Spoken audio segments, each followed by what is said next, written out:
Hi, I'm Angie Avant. I am a Canadian indie author who writes feminist fiction, and right now I am in Munich, Germany, doing research for my upcoming novel called Witchy Women Hammer. It's coming out on May 31st, 2026 on the Blue Moon. And basically the premise of the book is that these four elemental witches, they're part of a prophecy. They just found out they're part of a prophecy, and they're going back in time to try and stop Malleus Maleficarum, also known as Hammer of the Witches, from being written. This was written by a Catholic monk named Heinrich Kramer. It was published in Speyer, Germany in 1486. And I was already in Speyer. If you want to check out the vlog for that, I'll put a little card up here if you want to check it out. But I thought it might be interesting to actually read some of the text from this book. This became the manual for persecuting witches. So anyone that was accused of being a witch, this was what was used in order to decide whether you were a witch or not. The book is riddled with misogyny, and it is the reason a lot of historians believe for why women were the ones that suffered the most during the witch hunts.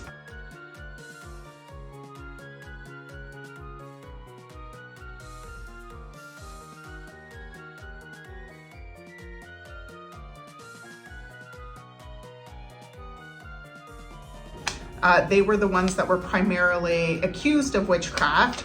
And it might have something to do with, like, say, part 1, question 6.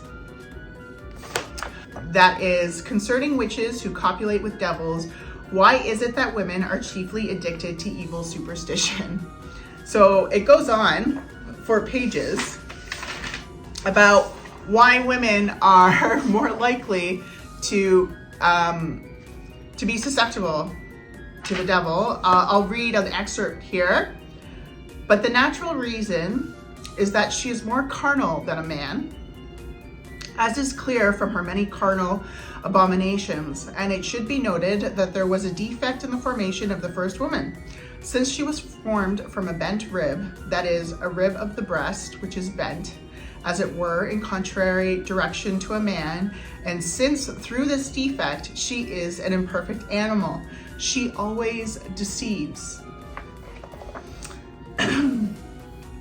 Just further down, it also says, therefore a wicked woman is by her nature quicker to waver in her faith, and consequently quicker to abjure the faith, which is the root of witchcraft. There's also a whole section in here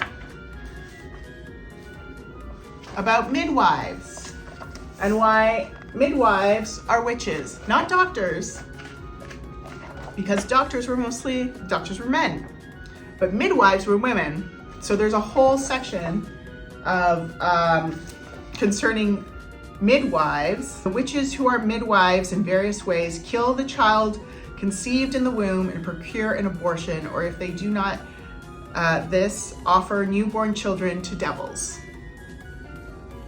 That was the belief, according to this book, that midwives were if your child was born with help from a midwife, that she would give the child to the devil. Okay, and then in this section, part 3, question 15, of the continuing of the torture and of the devices and signs by which the judge can recognize a witch, and how he ought to protect himself from their spells. Also, how they are to be shaved in parts where they use to conceal the devil's masks and tokens, together with the due setting forth of various means of overcoming the obstinacy in keeping silence and refusal to confess. And it is the 10th action. So that's the title of that section. So basically it's sanctioned torture. It is sanctioned torture in order to get people to confess. One of the things I also wanted to point out from this text is the contradictions. Once you were accused of being a witch, it was, you were pretty much stuck between a rock and a hard place, and it was a very painful rock and hard place. So here's an example of contradictions in this section. And as for the reason for witches' inability to weep, it can be said that the grace of tears is one of the chief gifts allowed to the penitent. So basically this part's saying, if she doesn't cry, or the witch doesn't cry, then they must be a witch, right? If you're weeping, then that shows your humanity. But hold on, just a little bit further down in the same, just the next paragraph, but it may be objected that it might suit with the devil's cunning, with God's permission, to allow even a witch to weep, since tearful grieving, weaving, and deceiving are said to be proper to women. So basically, I think what this is, the misogyny, this is how I'm interpreting it, is if a man accused of witchcraft weeps, then he can't be a witch because he's crying. But women cry. The devil's cunning. Because of the devil's cunning, a woman crying doesn't mean necessarily that she's not a witch, because it could be the devil's cunning. So, just again, the misogyny in this text is wild. Okay, and then one part, and trigger warning, this is rather disturbing because it goes into a little bit more detail about how women in particular were questioned. It says, the hair should be shaved from every part of her body. The reason for this is the same as that for stripping her of her clothes, which we have already mentioned, for in order to preserve their power of silence, they are in the habit of hiding some superstitious objects in their clothes or in their hair, or even in the most secret parts of their bodies, which must not be named. But it may be objected that the devil might, without the use of such charms, so harden the heart of a witch that she is unable to confess her crimes, just as it is often found in the case of other criminals, no matter how great the tortures to which they are exposed, or how much they are convicted by the evidence of the facts and of witnesses. So that is specific to women. And it goes on. There's a lot of examples, and just the inhumanity of it. Men and women, basically anyone accused of witchcraft, the way that torture was sanctioned it's very sad. It's very sad.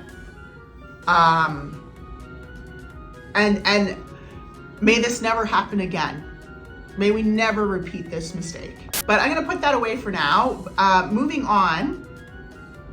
Today I spent the day in Old Town, Munich. I decided to ride, they have those like e-bikes and those e-scooters all over the place. So I decided to try one of those e-bikes, and it was a lot of fun. It's kind of electric, so you can really get going pretty fast on those things.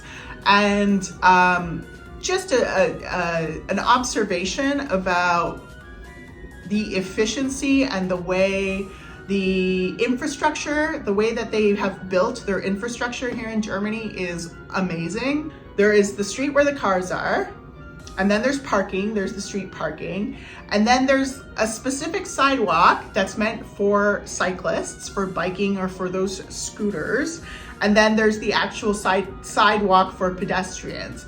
So everyone kind of has their own space. And the thing that I particularly love is that there is the parked cars are between you as a cyclist and the cars that are actually on the road. So I felt very safe biking on these busy streets. It was fantastic. It was a great ride, beautiful sunny day. And I went to the palace. Now, my sister was the one that pointed out that there is a difference between a castle and a palace. So a castle is fortified, which is what I saw in Berghausen. But today, palace is basically a really fancy, nice, huge house that royalty live in. So the palace was massive. It was huge. It took me a while just to find the entrance to get into the museum, because when I went into a courtyard, there was another courtyard and then another courtyard, and eventually I did manage to find the ticket place, and I'll show you some clips from that now.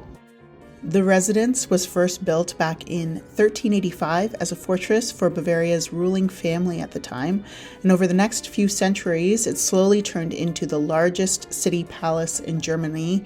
Each ruler added to it, making it bigger, more elaborate, and more impressive. The collections in the museum are full of crowns, royal jewelry, ceremonial objects, beautiful china, goldwork, and court treasures that feel almost unreal in their detail. Afterwards, I made my way over to the cathedral. This is its name. I'm not sure how to pronounce it, so I don't want to butcher it, but it was absolutely beautiful, stunning. There were quite a few cathedrals actually in the Old Town area. That one in particular I was interested in because it has what's known as the devil's footprint. So I'm going to show you some of the footage from visiting there. According to legend, when the cathedral was built in the 1400s, the architects struck a deal with the devil. The devil agreed to help fund the construction on one condition: the church must have no windows. When the building was finished, the devil was invited inside and the church appeared completely dark.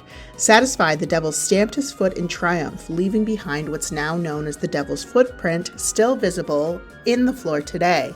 But when he took a few steps forward, the illusion broke. Light flooded in from the windows, revealing that he had been deceived. After climbing what felt like a million stairs and thankfully hopping in an elevator for the rest, I finally reached the top of the cathedral. And honestly, the view was worth every step. From up here, Munich opens up completely. You can see the new town hall standing proudly over the city. Its Gothic architecture instantly recognizable. Beyond that, rooftops stretch out in every direction, dotted with church towers and historic buildings. It's one of those moments where everything feels still for a second, just taking in the scale of the city, the history layered into it, and how lucky I am to see it from this perspective. I had planned to go to a witchy shop after this, but I didn't realize that today was a holiday. January 6th is the day that I'm recording this, and it's a holiday, Epiphany, I believe it's what it's called. The main purpose of this research trip was mostly to get a sense of Germany and actually being in Germany and experiencing, walking along some of the places that I plan to put my characters in, what I had in my head, and then in combination with what I'm seeing with my eyes and hearing and smelling and feeling, like I'm just getting all of the sensory details while I'm here. So that has been absolutely fantastic. Tomorrow, the shops are gonna be open. I think I'm just gonna take tomorrow off, if I'm being honest, just the English Garden, just do a walk through there, do a bit of shopping, pick up some little knickknacks for my kiddos and for my family and friends and stuff. So I don't know if I'll post anything after this, but thank you so much for coming along on this journey with me. I really appreciate you. I appreciate your support and your interest. For the upcoming novel, I will be writing like the wind to get it finished. I've already started it, so it's well on its way. But this trip has been absolutely fantastic.